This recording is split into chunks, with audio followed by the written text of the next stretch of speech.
Sara-Chana, the topic of her new book, and we're really, really honored to have her, and very, very excited. So I just want to also mention a little bit of rich parenting. You know, our mission is to really just spread education and also to help create a platform for those who are looking to connect with others who are like-minded in holistic health and well-being. And right now we're actually doing quite a few different things. We do have the online forum, which we put on the chairs you'll see, which is a way of connecting with others. You know, just on the forum you can connect with others who are like-minded, and if you have any questions or topics that you're searching for, it's a great way to tap into that. It's a great resource. Also, I started the Enriched Women's Circle, which is every Rosh Chodesh. We're going to be coming together within our community, within our chapters. We have quite a few new chapters where we have started in, I think, Passaic right now. We just launched it. It's really amazing. We had one here in the 5 towns, Rockaway, Brooklyn, Queens. And if anyone is interested in starting one, it's a great way of connecting within your community, of finding other women who are also holistic, like-minded, and also bringing other people in to that inner circle of finding other people who are in the same type of lifestyle or looking for that support. I also was going to say that we are working now on providing online courses, webinars, so look out for that, and hopefully that will be like our next way of helping to provide education and just information that people can access on a more regular, on an easier platform than necessarily coming out in the cold all the time. So I'm excited again. We're gonna let Sara-Chana take over, and thank you all again all so much for coming out tonight. Thank you. So thank you also for coming out. I know we're all so involved in our phones and our social media. It's really nice to come and interact with other women, so I want to thank you for taking the time to do that. That's really important. So I'm going to tell you a little bit about who I am and what I've been doing, what my journey's been like. So I'm a lactation consultant, and I've helped over 25,000 babies breastfeed, which is really exciting. I've been doing it for 26 years. I had a little stint as a doula where I delivered 469 babies. I really wanted to see what their behavior was, their breastfeeding behavior a minute after birth, 2 minutes after birth, so they were really my guinea pigs, but slowly but surely I fell so in love with birth that I ended up doing 469. I went back to school many, many years ago, and I did a 5-year program in classical homeopathy. I did a 3-year program then in herbs. I'm the only from Orthodox Jewish woman that's a master herbalist in the United States. And then I started doing TV shows on CBS, NBC, and Fox News because I wanted to start to teach people how to integrate alternative medicine with conventional medicine. And I now do guest lecture at 2 medical schools. And I want to let you know that there's absolutely no curriculum on breastfeeding anywhere in their 4 years of medical school. Even when they study OB and they become OBGYNs, they don't study any breastfeeding, which is really sad. Most of our doctors don't understand alternative medicine, so they don't even know where to begin to ask the questions. So when I speak at groups like this, usually at the end, women's arms are popping up and they have a million questions. When I speak for doctors, they're so shocked they don't even have questions yet because it's not part of their formulation. So when you're out there in the world, just know that they're not negative because they're against it, they're negative because they don't know about it, and I think that's really an important thing to understand. They just, like when I go to the car mechanic and they say, oh, you need an alternator, I go, oh yeah, I know what that means. A car order? Oh yeah, sure, I can fix it myself, but I'm here anyways having you do it, right? The truth is I know nothing about cars. So that's really something that we're up against. And the reason I started doing TV shows for NBC, CBS, and Fox News was because I felt that in the world we kind of had these people that were like staunch alternative medicine people and staunch doctors. And the truth is that it's really needs to integrate. I mean, if God forbid you trip and break your leg, please go get an x-ray before you come to me and ask for some homeopathic remedies or herbs. If you need a root canal, go ahead and get it done. So in this lecture tonight, it's really important to know that integration is remarkable. And there's a lot of things that Western doctors know that I don't know, and there's a lot of things I know that they don't know. So that's really important. So the reason I chose the book title Moodtopia is that when I was doing research, the studies go like this. 1 out of every 5 Americans are on psychotropic drugs. Those psychotropic drugs are prescribed by GPs, general practitioners, that spend an average of 6 to 8 minutes with each patient. When they're given the medications, they're not told how long they should take it, what are the expected side effects, and more importantly, how to get off these medications. So I consider it an epidemic. And Narcotics Anonymous is basically 90% of people trying to get off of their prescription drugs. So I'm not against all the medications that are out there. Zoloft, Klonopin, Wellbutrin, they have their place. Prozac really has their place. But you need to explore, you need to investigate, and you need to make a very conscious decision. And what we're finding is that people are getting medicated for things like, I feel stressed with my 6 kids. Normal, right? I'm having a little insomnia. Well, you've got a 2-year-old that's been sick for the last month with ear infections, right?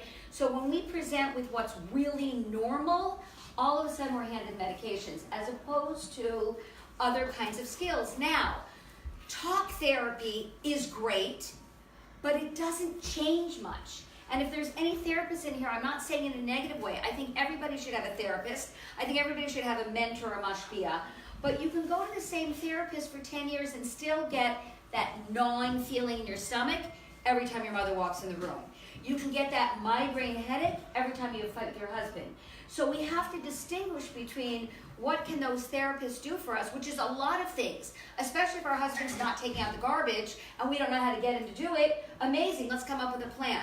But what happens is we get a lot of tissue memory where our body holds on to these emotions and we can intellectually say, I shouldn't be anxious, I shouldn't be nervous. There's no reason for me to be anxious. All of a sudden you're having a panic attack, right? So I want to talk tonight about how to get these feelings out of our body so we can begin to deal with them. Okay, next slide. So it's really normal to feel crazy and not normal. And people feel crazy all the time. And one of the reasons I wrote my book, Moodtopia, was I had this woman in my office, and literally, if I was giving out the Mother of the Year award, she would get it. Always called if she was late. She canceled her appointments in 24 hours. She was nice, respectful, good to her kids. She sat down on my couch and said, oh my God, they should take my kids away. I'm like, why? She goes, if you knew what went on in my mind 3/4 of the day, you would have me arrested. I love them, but I hate them. They're wonderful, but I want to like throw them down the stairs sometimes. My husband, oh my God, it's surprising that he's alive. If he could just hear what's going on in my mind. And I was like, oh, so you're really normal. She goes, normal? I'm like, completely normal. Now let's give you some herbs to calm you down, and you're going to start feeling better. Next slide. So I picked the word Moodtopia as my book, and what does it mean? Moodtopia means being in control of your moods so your moods don't control you. So women are very different than men. Women use both sides of their brain at the same time. So we can be thinking 2 thoughts at the same time. Every time we get pregnant, does everybody know that our brain shrinks by 60%? That's fact. Dr. Bray, our brains shrink by 60%. And it makes sense, right? It's like pregnant brain. It's like postpartum brain. Like, okay, I know what I'm supposed to do. Can you just say that again? So what she thinks is that when our brain collapses in on itself, it reopens up and gets to be a 2-way highway. Well, first, you can think of you and your husband at the same time, 2 sides of the brain. But if you only have 2 sides, where does your child fit in? So our brain collapses on itself, it reopens up, and we can think of 3 people at the same time. We have a 3-way highway. We get pregnant again, our brain collapses in on itself, and then we have like a 4-lane highway. So what happens is every time we get pregnant, our brain has to restructure itself in order for us to be able to handle all the things we need to raise a family. Okay? So that's going to include a lot of moodiness. So I just want to make sure that you become a master of your moods and not hijacked by your moods, okay? So I want to tell you one more thing before we even change the slide. So this is a true story, okay? So it was Erev Shabbos, and I was having a lot of guests, and my table was set somewhat beautifully. I'm not perfect at making a beautiful table, but it was nice. And I'm in the kitchen, and all of a sudden I smell something burning, and I'm like, oh, that's gonna be really nice. Burnt chicken, we'll put some orange juice over it and make it some kind of exotic dish. And then my house became quiet. That's dangerous, Erev Shabbos. My heart starts pounding, and I start hearing giggles, okay? I'm getting nervous. Giggling Erev Shabbos is not a good sign. I go into my living room, and what happened was my son said, Ma, look! They had pushed my Shabbos table aside. They had put baby powder all over the floor, and they were ice skating. They go, Ma, it's an ice skating rink. And I had 5 boys who were just in black pants, white shirt, black yarmulkes that were filled with white. My table was filled with baby powder. So can you imagine what I started doing? Screaming like a maniac. I was hysterical. Guests were coming. My chicken was burning. I was going crazy. One of my kids slipped, banged his knee. I picked him up, started kissing him and hugging him, going, I love you so much. I love you so much. Are you okay? What happened? I was nuts. I was hysterically angry, and then I was passionate about my child. That's why our brains are like that, because we need to be able to go through those extremes. Having delivered 469 babies, women will scream, I'm never doing this again. I'm like, you're right. You should never do this again. This is crazy. I'm in so much pain. I swear I'm kidding. Never doing this again. I'm like, I agree with you. Are you hearing that? 2 minutes after they give birth, they look at their husbands. I want another one. I'm like, you guys are totally crazy. Next slide. So the premise of this is that we're all crazy. And if you believe that you're crazy and it's okay to be crazy, you can start to be in control of your emotions. So here's how our stress levels go. I'm making up a number. Let's say our freak out point is 300. When our cortisol level gets up to 300, we lose it, okay? So if we're living at 250, every little thing is gonna make us nuts, right? So our goal in life is to literally bring our cortisol levels down so that we live somewhere around 150, so that we have a little more playroom, right? So when do we need to do that? Not in our times of crisis. We need to do that when we're in our normal sane time. That means getting massages. That means remembering to drink water. That means remembering to deep breathe. I talk all about in the book Mootopia. But it's not at the times of crisis that we should begin to start saying, I think I'm going to reanalyze this. And I'd love to just right now, problem solve. No way. You want to be able to keep those cortisol levels. So the difference between therapy and the work that I do is we're physically trying to lower the hormonal cortisol levels that we all have in our bodies. And here's the problem. If your mother was stressed out, you're born with higher cortisol levels. So let's say for a kid, their cortisol levels need to be at 50. If your mom was flipped out or a little stressed out, you could be born at 100. And what that means is your predisposition, your go-to is to be in that stress level. And cortisol is addictive because it does give us koyach, it does give us energy. So sometimes those of us that get exhausted, get tired for whatever reason, when you get that nervous panic, it does give you a burst of energy. So our goal is to try to be in control of that energy. Next slide, thanks. So it's very interesting because the Lubavitcher Rebbe was very big about random acts of kindness. And I would sit there going like this. Yeah, right, that's really going to bring world peace. Like, come on, random acts of kindness, until I started doing research. Research shows that when you do a random act of kindness, forget about helping me, your cortisol levels get lower. How amazing is that? So let me give you a little example, okay? So I live in Crown Heights. I'm originally from Los Angeles, and I visit New York 10 months out of the year, okay? From September to June, I'm a New Yorker. So it's Erev Shabbos, and I, at this point, had a double stroller with 2 kids on either side, and I was pregnant. And I'm 5 feet tall, so when I'm pregnant, I just look like this big person. So I'm like going down the street waddling, and I did all my shopping, so I have tons of bags on my stroller. You don't have this much Long Island, but this is a Brooklyn thing. And I'm kind of walking like this, and all of a sudden it starts to drizzle. And I'm freaking out. Oh my gosh, it's starting to drizzle. There was one thing I was missing. I hadn't got my gefilte fish yet, right? So I'm like, oh my gosh, how am I gonna get into a store? Now, we don't have stores in Brooklyn where you can go like this and the door's open. In order for me to open the door, I have to turn my double stroller around, push my tush out with my son like this, back up into the store this way, and then turn around again, right? And my kids are wet.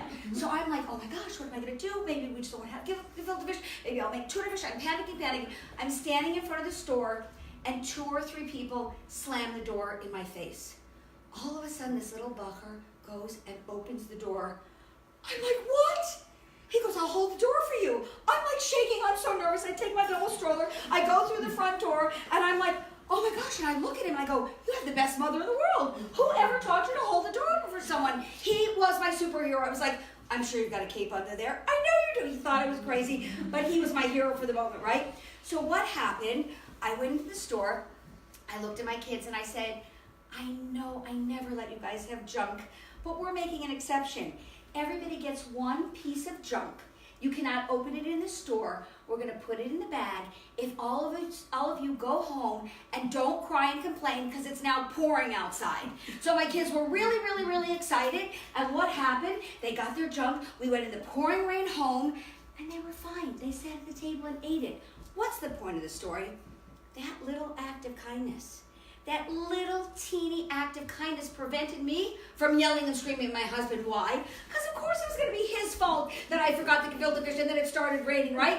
He came home from work. We were fine. We had gefilte fish in the oven. So you don't realize what random acts of kindness can do. Next slide.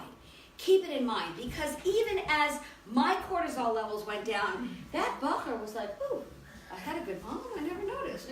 Do I have a superhero kid? How'd you see it? I thought I was hiding it. Like, he felt good and I felt good. So do random acts of kindness. I remember someone once wrote a letter to the Lubavitcher Rebbe, and she said, I'm mean, my mother's mean, my grandmother's mean. We're just mean. What do? And he said, just do nice things. She said, no, you don't understand. I'm mean. He said, okay, so just do nice things. So sometimes just doing nice things is going to lower our cortisol levels. Next slide. So if you're having a really horrible day, the most important thing for you to do to get your cortisol level from 300 down to 250 is let that idiot that's a terrible driver in the lane in front of you, right? That person behind you at the store that's obnoxious, let them go before you, because your cortisol levels will start to drop. Now, the other thing I like to teach my clients is it's really important to learn to fake it, okay? You want to have lower cortisol levels? Learn to fake it. Now, this generation with modern psychology, say what you feel, go out there, if it feels good, say it, say everything to everyone. And the answer is, it's not really great. Meaning, if you've got a boss, and you've got menstrual cramps, and you've gotten a fight with your neighbor, you know what I mean? And your kid left their Nagelwasser there, and you stepped on it in the morning, it's not really the time to tell your boss what you really think about your boss. Does that make sense? So what you need to do is learn to take all the emotions that we feel that are real and legitimate. I'm not saying your sadness, your frustration, your anger is not totally legitimate, but is it gonna work at that moment? Is it gonna change your life at that moment? You say something to your boss, you risk getting fired, right? You say something to your husband, you risk him really being upset with you. And teenagers, anybody have teenagers here? You better learn how to fake it. So what I teach my clients, in order to lower your cortisol levels, remember that's our goal in this lecture, it's to lower our cortisol levels, is to say, okay, I'm really frustrated right now. And I have every reason to. There's fires in California, there's rockets going into Israel. I mean, come on, there's reasons. But right now, if it's not going to help me or my kids or my family, I'm going to shelf those emotions. I'm not going to forget about them and become anal retentive. I'm just not going to deal with them right now. So here's the study. Next slide, please. So there was a study done at a university where they took a pen, this is a true story, and they gave a group of college students comics. And they put the pen like this, which made a fake smile, and they had them rate the comics. Next slide, please. The next day, they had them come back, and they put the pen in their mouth this way, and they had them rate the comics. And when their face was in a smile, they found the comics much more hysterical than when they had their face in a frown. And what studies are showing is just by moving our mouth in a smile or a frown can change the chemical activity in our brain. And just faking smile can lower our cortisol levels because somehow the muscles in our face trigger our brains to lower cortisol levels. So if you're having a bad day, what are you going to do? You're going to make a list. Oh yeah, all these people, they need to be yelled at for sure. It's Shiva's wrong, my teachers are wrong, my rabbi, for sure. But how am I going to not react and respond in a way that's going to give me an ulcer, give me high blood pressure, give me migraines? Make sense? Because when your cortisol levels are higher, you're more likely to get physical diseases. And when your cortisol levels are lower, so really like when I scream at that driver driving from Brooklyn to New York, that idiot who needs to be screamed at, who is getting high blood pressure, him or me? He thinks he's a rock star. He's probably stoned on marijuana. You know what I mean? He's cutting everybody off. He's having a great day. And I'm like, are you kidding? You just cut me off 3 times. I'm the one that's going to get sick from it. So even though I'm justified, does that make sense? I'm going to fake it. And I got signed, like, he's such an idiot. Like, so glad I'm not married to him, right? It's really important to learn to fake it. So these are things you need to do, not necessarily in your freak out moments. And you'd be surprised. I mean, in New York, when you randomly smile to people, they're like, oh my gosh, is she like a killer? And you're like, why is she smiling at me? And I'm like, I'm trying to lower my cortisol levels. How are you? In California, it's no problem. Everybody has plastic surgery. So everybody's lifted up this way and their face is lifted that way. It's like, it works perfect when I smile. They're like, oh my gosh, she's smiling. She didn't even get plastic surgery. Next one. So it's really important to just practice smiling. And you'd be really surprised at when your kids are flipping out if you just smile, what it does to them. Next.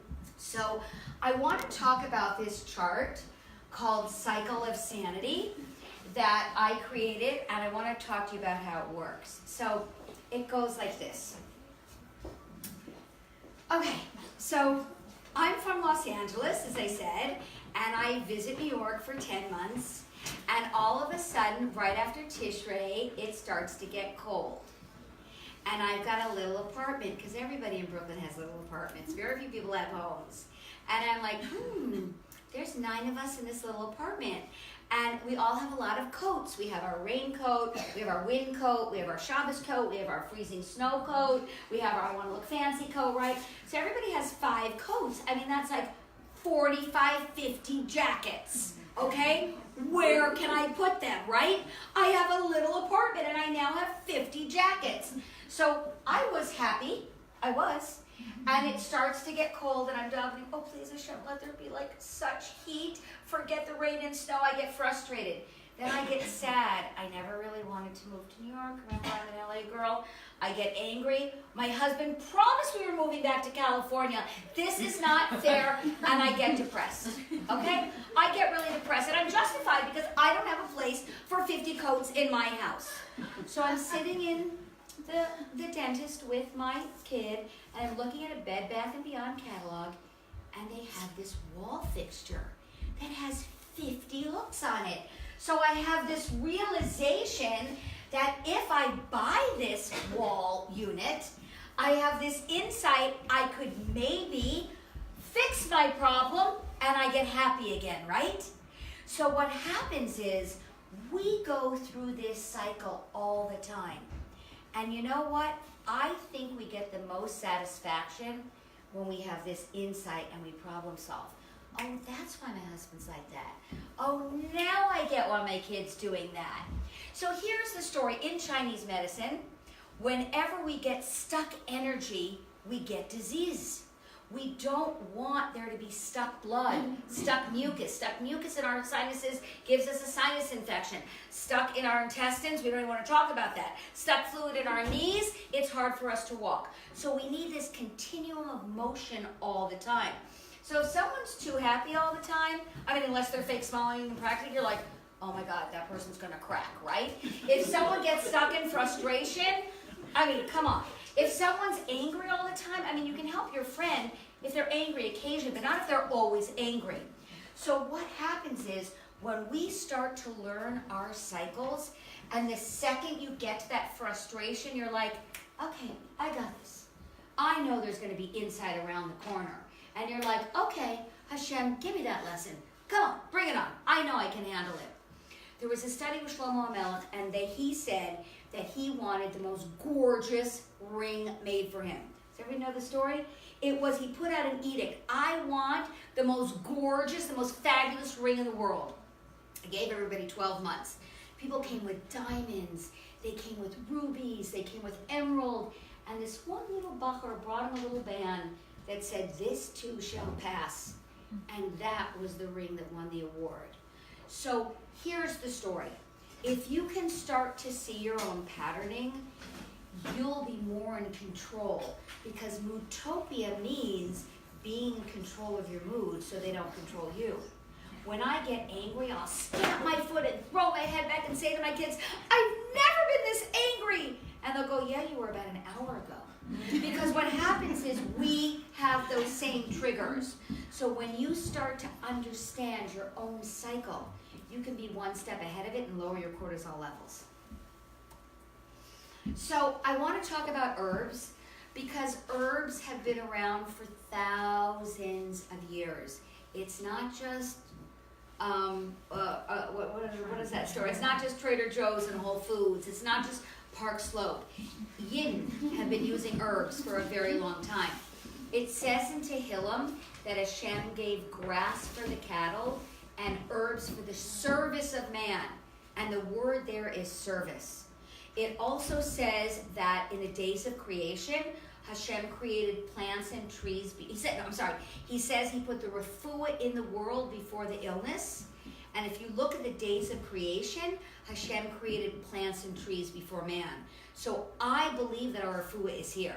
Now again, I'm not against Western medicine, but it doesn't seem to help us emotionally be in control of our moods. So if my goal is to constantly lower my cortisol levels, I don't want to live at 250. I want to live even at 200, so I have that play.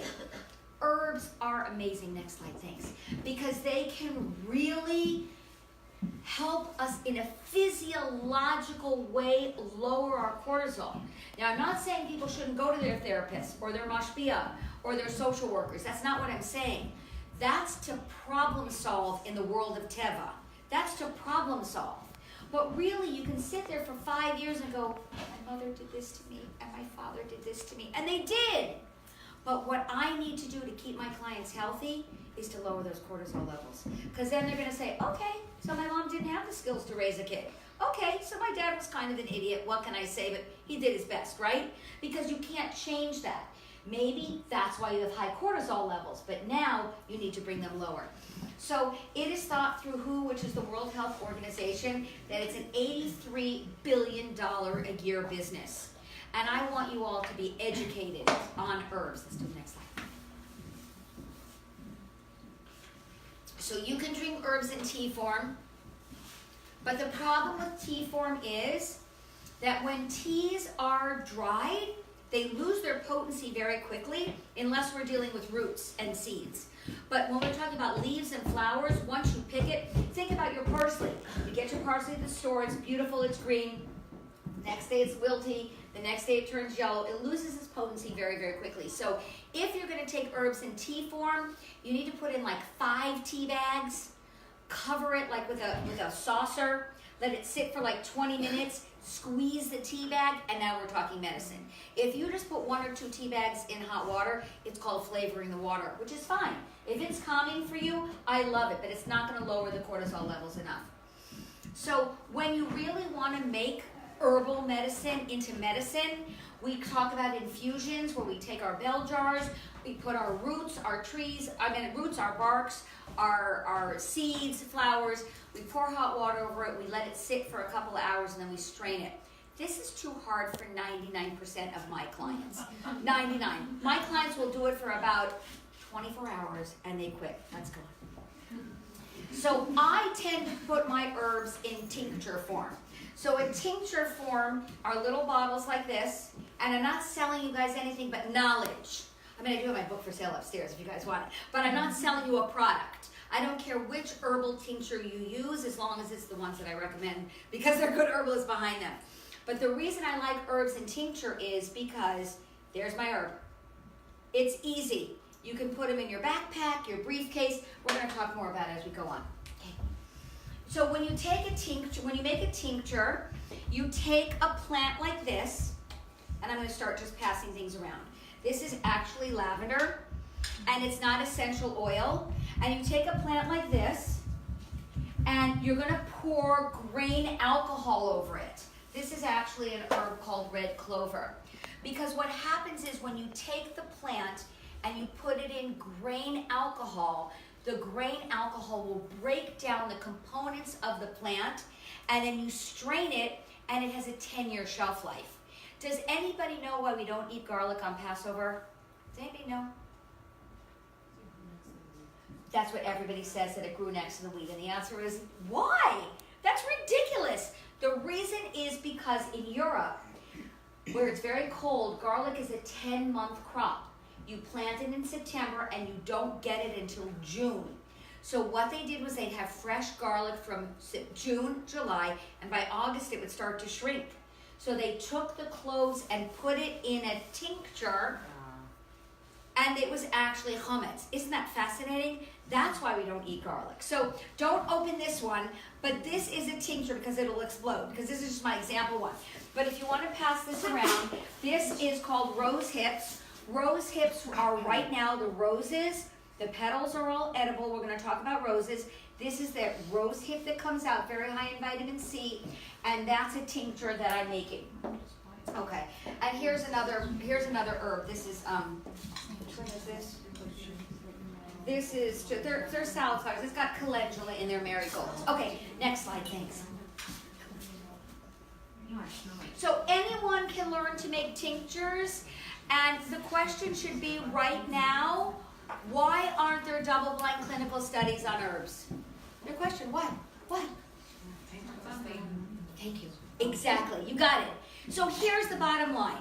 You can't patent an herb. You can't patent an herb. Now, I could teach each people in this room 5 herbs. You could grow them on your windowsill. You could make them into medicine, and you could cure about 98% of your ailments. Of course, we're going to get an x-ray if we have a toothache, x-ray if we break our legs, but I'm talking about basic things like cold, ear infections, flu, and our emotional health. So there was a very interesting study that came out. Now it's about 7 years old. Maybe it's about 8 years old. So it came out all over CNN, all over everywhere, that said echinacea does not shorten the duration of a cold, it does not help prevent a cold, and it does not help with cold or flu symptoms. So this was all over the press, and I was like, oh my gosh, how could this be? So I looked up the study. Well, it was done at Harvard University, which is one of the reasons it got such play. But Harvard didn't pay for it. It was funded by a pharmaceutical company. And the pharmaceutical, company said, we're going to use Harvard because we want to prove that echinacea doesn't work. So here's the double clinical study. They gave the herb out in capsule form. Anybody that's an herbalist knows that we never use echinacea in capsule form. It has to be used in tincture because it's a root, and the root doesn't dry so well. Number 2 is they didn't adjust it to whether it was a male or a female. They didn't tell them how many times a day to take it. They didn't adjust it to what the symptoms were, and they said they could take, Allegra and Claritin and any other cold and flu at the same time. So it was a bogus study. So someone has to be able to make millions of dollars in order for a clinical study to be done. Millions. So millions of dollars in echinacea, I can teach you guys how to make it right now. And as a matter of fact, we're right now, because it's a root, we actually harvest it in the fall. So that's the problem. So where do we have any clinical studies? After World War II in Germany, we do have the German E-Commission. They were doing a lot of experiments, and they have a lot of literature. And right now in Iran, because America has an embargo against Iran, we're not selling them pharmaceuticals. Guess what they're doing studies on? Herbs, and we've got studies. Yeah, there has to be oppression if there's no money to be made. So, okay, next one. So, I want to talk about herbs that we all can use, okay? So, motherwort is an herb for hormonal gloominess, okay? So, I don't know if anybody in this room is ever hormonally gloomy, but women can be hormonally gloomy before their period, during their period, after their period, when they're waiting for the next period. Perimenopause, menopause, and after menopause. And when you are a little girl, you turn 11, and then you're 12, and you're 13, you can also be hormonal. So motherwort has been used by midwives for thousands of years to help you feel less gloomy. Can you get addicted to it? If you feel addicted to not being gloomy, this is what I find. When women come to me and they're in an emotional state they don't feel comfortable with, again, if you're angry and justified, I'm thrilled. I will go on the bandwagon with you. But is it serving you? Are you getting constipated from it? Are you getting an ulcer from it? Are you getting headaches from it? Makes sense? Of course you're allowed to be angry, but you're not allowed to be sick from your emotions. Motherwort is used, I like women to, when they're first using it, use it for 6 or 8 weeks straight to lower their cortisol levels. Then guess what happens? Women forget to take it. And they don't need it. And then all of a sudden they get gloomy again, and you know what? They pick it up. I haven't found any of my clients getting addicted to it. When they need it, they take it. When they don't need it, they don't. My second favorite herb in the world is an herb called skullcap. It's from the mint family. It's for nervous tension. You know, just when you've got like a million things to do and you're nervous. Or you wake up in the morning and everything's going well and you're like, why am I a nervous wreck? Skullcap calms you down without making you feel sedated. How amazing is that? So someone should be asking, well, like, what if I'm hormonal and nervous? I'm like, put them in the same cup next to her. Lemon balm, which I'm going to send around. This is how you try the herbs. Don't get this on your clothing, please. And this is a lemon balm in glycerite. You can put it on your hand like this and lick it. Okay? If you want to taste it. I think it's a delicious herb. It is kosher. And if anybody's taking medicines, it shouldn't interact with any medicine. You can give this to babies. Don't turn the cap. I already opened it for you guys. Is safe for kids? Yes, every herb I'm talking about at this lecture is safe for kids, because you can have kids that are hormonal and moody and nervous. So it's so interesting. I want to tell you, motherwort is traditionally given to women, right? So I had this husband that came in, and he was sitting on my chair, on my couch, and like, I thought he had his period. I mean, like, he was like so crabby and so grumpy. I was like, oh, it's that time of the month for you? Wow, I never saw that in a guy. He was really a kvetch. So I called his wife. I was like, he gave me permission, HIPAA. I was like, does he ever complain? She goes, oh my God, he's worse than my mother and my sisters. I'm like, good. I want to give him motherwort. It was the first time I ever gave a guy motherwort. 2 weeks later, she called me back. She said, he's the same person, but just a little less grumpy. Works for me. So lemon balm is an herb that calms and soothes in a very gentle way. It's also antiviral. This is a great plant to give kids when you're going on an airplane. Give them lemon balm. When kids get home from school, give them lemon balm. It's calming, it's soothing. I just gave it to you in a glycerite, so it's got like a sweet kind of a taste. And it's a wonderful herb. If kids get flus in the summer or fevers, you can make this into a tea and make it into ice pops. Lemon balm is one of our most versatile herbs. It's from the mint family, completely safe. It's not as dramatically effective as like skullcap. Skullcap, you feel it within 20 minutes. Motherwort, you feel it within 20 minutes. Lemon balm is just kind of gentle. But I've got a lot of folks in geriatric homes that are just agitated because they just have lost so much of their independence. And lemon balm is a great choice. If you flip it, let's go. So hops, everybody's heard of hops. They used to give it to people to drink beer, to increase their breast milk. Beer does not increase breast milk, but what it can do is maybe calm that mother down that's flipping out, that doesn't think she has enough breast milk. They used to make hops pillows. You can take it to help you go to sleep. Linden is one of my most favorite plants. Linden trees, if you've ever seen them, they're gorgeous. They grow all over Long Island, and it's calming and soothing, and especially if you have heart pain. When I get nervous, my heart hurts. So I'll take linden. Valerian, yes? I've never really had a client, Baruch Hashem, overdose on it. I usually tell the limitations, and herbs are bitter. It says when the Yidden were complaining that the water was bitter, Hashem made a bitter, Moshe Rabbeinu put in a bitter stick in the bitter water, and the water became sweet. So I gave you guys a sweet tasting lemon balm because it's one of the herbs we can sweeten. But you know what, when you don't need it, you're going to stop. The typical dose is 25 to 45 drops. And I've never had that problem. Next. Is everything written in the book? Is everything written in the book? Everything's written in the book in detail, detail, detail. Very interesting with that question though, when Tylenol used to be prescription. I know most of you are not old enough to know that, but it was prescription at one point.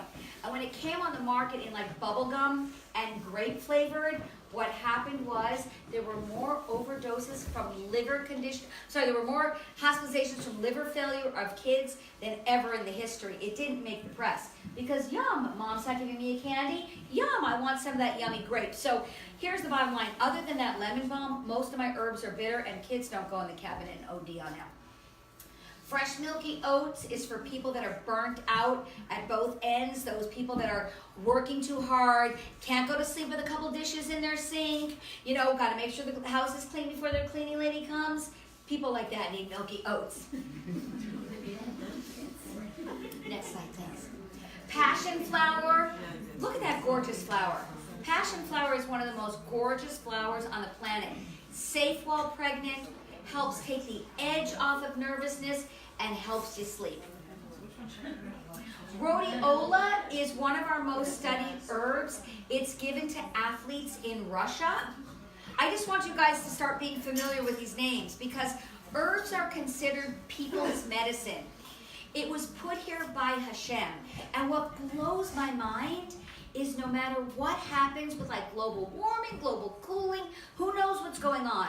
All of a sudden, because I'm an herbalist, I walk through the concrete jungle of Brooklyn and I see all these herbs growing. No matter what. No matter what we do to our planet, they grow. And it was very interesting because when I first started studying herbal medicine, I'm not the hippie type, right? So I walked into my class with like sunglasses and my nails done and my boots, and I'm sitting there all fancy. And so the woman said, if you want to cure a person, see what grows around their house. And like everyone was from like Connecticut or Long Island, where it was like a little bit more suburbs. And I stomped over to her. I said, I live in Brooklyn. No grows around me. We've got concrete, dog poop, and cars. Like, which one should I give my clients? She said, walk around your neighborhood and open up your eyes. And she handed me what was called a Peterson guide. Within 2 blocks, I saw 10 medicinal herbs growing. So this is our medicine. And in the Beis HaMikdash, ladies, they burnt essential oils. We're going to get to that in a minute. And I'm going to tell you the most fascinating thing. Has anybody heard of the Gluckle of Hamelin? So there was a woman named Gluckle that lived in the 1600s. She was a Jewish woman, and the custom at the time was when your children got married, the father would write out the lineage. So you would know where you're from, where your grandparents from. This was like a custom that was done of Jews. She had 14 kids and her husband passed away. So she decided that she was going to write this little history. So when she started to write the history, being a woman, she wrote a book. Why do we have this book around? Because in every city for hundreds of years, when they wanted to get rid of Jewish intelligence, they would do book burnings. They said, you know how we can get rid of Jewish intelligence? We're going to burn their books. If we burn their books, they can't be smart. They literally would take all our Sforim, put it in the middle of the city and burn it. So one German soldier found this book written by a woman in the 1600s. Her name was Gluckle, and it went into the library. Why am I saying this? Because Gluckle, by the way, asks for Mashiach after every chapter. So it's not a new thing. I still think it's a Christian thing. It's a Jewish thing, 1600s. But besides that, she talked about herbs. Just like she spoke about Shabbos, she talked about herbs. So herbs have been part of our culture for so long. Why do I think it's not popular anymore? After World War II, one of the first group of people Hitler really wanted to get rid of was midwives. Because our midwives delivered our babies, helped with breastfeeding, did pediatrics, get rid of our midwives, and we were kind of lost. Our midwives knew all about these herbs. So when we were dispersed, we went to South America, we went to Israel, we went to America. We lost all this knowledge. Oh, let me tell about rhodiola. But this is our knowledge. That's why I'm sharing this. Rhodiola is given to athletes in Russia, athletes that work hard. And I think raising anything more than 2 children is hard. So I think we're all athletes. It gives a little boost to the system and it helps with stamina. Is it safe for pregnant women? I'd have to look up rhodiola. It's not my first choice for pregnant women. Everything else I spoke till now is. Next slide. I'm going to talk about 2 more herbs. We'll talk about aromatherapy and open it up for questions. So rose is amazing. Clinical studies show that roses, when you give roses to a person, it makes them feel better. That's why people bring roses to the hospital. So just by me handing you flowers, and especially roses, it makes you feel better. Rose tea is used in the Sephardic world, in the Persian community, all over the place. They use their rose water, they use rose. Rose is for broken hearts. It helps with stimulation, and it actually makes a lovely tea. And lavender, even though we think about it in an essential oil, lavender, when you take it as a tincture of a medicine, it helps you feel when you feel stuck. Like, should I stay or should I go? Or should I do this or should I do that? Lavender helps open up that heart. Okay, so I'm going to talk very quickly about aromatherapy because of course we're running out of time. So I don't believe that aromatherapy is going to change you if you have bipolar. I don't think it's going to help with schizophrenia. And I don't think it's going to really help people that are stuck in this deep depression. But what aromatherapy can do is remind us to move our brains to another place. It can remind us that we need to stop being stuck. Here's an interesting thought before we go through some of the oils. If you want your kid to go to sleep a little easier, and they have trouble going to sleep, okay, like most of our kids, if you put a little lavender oil on their collar after a bath, or put a couple drops of lavender oil in their bath water, and then put a couple drops on their pillowcase, they will subconsciously start associating the smell of lavender with sleep. Does that make sense? Mm-hmm. Our olfactory system is one of our strongest associations with memory. So when I'm in California, I hike this canyon called Fryman Canyon. Every time I hike it, there's this one little spot that smells like pine. Every time I hike it, I remember when I was 8 years old at horse camp. No matter what I do, I'm a little bit older than 8, and I'll be on this trail, and I'll say, oh, I remember when I was on that horse. Why? Because that smell made an association for me. So I like to use aromatherapy. We're not going to go through this. To just make associations. So next one. For instance, if you have trouble waking up in the morning, or you have a carpool with your kids, and they have trouble waking up in the morning, these scents like orange, lime, lemon, tangerine, and grapefruit is an uplifting smell. Next slide. If you're cold in the winter and it gets cold, you can put a couple drops of ginger in your body lotion. Don't put it in your skin, it'll burn you. You can put some rosemary and it'll actually warm up your system. If you want to calm down and you're nervous, you can do smells like lavender, rose, vetiver, and ylang-ylang, and it'll just calm your system down or remind your system to calm down. For memory, if you are taking exams or your kids are taking exams, they can smell any of these: rosemary, peppermint, sage, and cypress. They increase circulation to the brain. So the way I use aromatherapy is to help get me to that place I want to get. Does that make sense? Like, I'm having a bad day, I'm in a bad mood, it's right before my cycle, I'm grumpy, everybody made me angry, but I need to study for something. I'm taking an exam, but my head is going like this, and my cortisol levels are at 250. If I smell some rosemary, I can drop those cortisol levels. So these are oils that make you feel a little more pretty: bergamot, ylang-ylang, sandalwood, neroli, rose, jasmine, patchouli. And let's see what's next. So now's when I want to tell you a little bit about my story of Moodtopia. So I always have to not cry, it's so hard. I wanted to write a book about herbs because I wanted to introduce it to the world. And I was like, do I write a book about breastfeeding, birthing? And I came up with this idea to write this book called Moodtopia. I hired a woman who was on the New York Times bestseller list 10 times to write my book proposal. A book proposal is 90 pages. It took us almost 2 years to write it. A book proposal is a huge deal. After I had my book proposal, my daughter was hit by a car and miraculously was fine. But a couple months later, she became a quadriplegic within 1 hour. She was in Midtown Manhattan. She became paralyzed from the shoulders down. She was 26 years old, gorgeous, in shape. She was schlepped away to NYU, and she and I lived in the hospital for 8 months. They told me my daughter was never gonna walk again, okay?